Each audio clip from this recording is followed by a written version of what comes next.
আসসালামু আলাইকুম রহমতুল্লাহি ওয়া বারাকাতুহু। সম্মানিত বন্ধুরা, হাফেজ কারি মোহাম্মদ মোস্তাফিজুর রহমান মুয়াজ বলছি। অনলাইন মাদ্রাসায় আপনাদেরকে স্বাগতম জানাচ্ছি।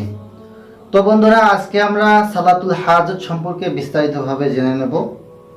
সালাতুল হাজতের নামাজ ওই সময় পড়তে হয় যদি আপনার কোনো প্রয়োজন আল্লাহ তাআলার কাছ থেকে হোক অথবা বান্দার কাছে কোনো প্রয়োজন পড়ে।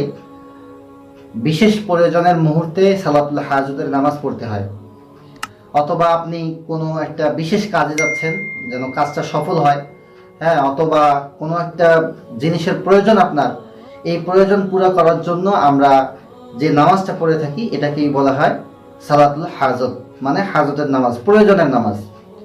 তো সালাতুল হাজতের নামাজ পড়ার জন্য ভিন্ন কোনো নিয়ম নেই।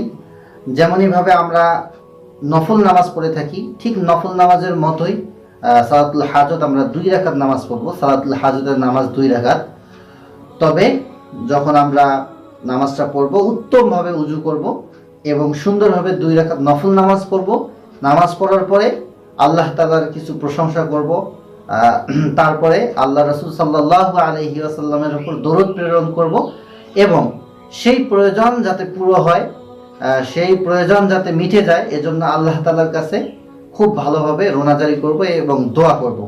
তো ইনশাআল্লাহ এভাবে সালাতুল হাজতের নামাজ পড়লে এবং আল্লাহ তাআলার কাছে ভালোভাবে দোয়া করলে আপনি যে প্রয়োজনের কারণে এই নামাজটি পড়বেন এবং দোয়া করবেন, ইনশাআল্লাহ আপনার সেই প্রয়োজনটা মিটে যাবে, আপনার সমস্যার সমাধান হয়ে যাবে।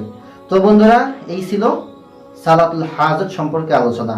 তো বন্ধুরা, আশা করতেছি সালাতুল হাজত সম্পর্কে আপনাদের মনে কোনো প্রশ্ন থাকবে না। হ্যাঁ, আরেকটা বিষয় আছে, সেটা হলো সালাতুল হাজতের নামাজ কখন পড়বো। এনি টাইম, আপনি যখন ইচ্ছা করবেন তখনই পড়তে পারবেন, কোনো সমস্যা নেই। এটার জন্য আলাদা কোনো সময় নেই। আপনার যখনই প্রয়োজন পড়বে, প্রয়োজনের মুহূর্তে আপনি নামাজটা পড়বেন ইনশাআল্লাহ। তবে নামাজ পড়ার যে নিষিদ্ধ মুহূর্তগুলো আছে, এই নিষিদ্ধ মুহূর্তগুলোর মধ্যে নামাজটা পড়া যাবে না।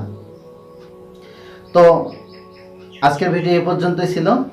আশা করতেছি বিষয়টি আপনারা ভালোভাবে বুঝে গেছেন। যদি বুঝতে কোনো সমস্যা হয় কমেন্ট করে জানাতে পারেন।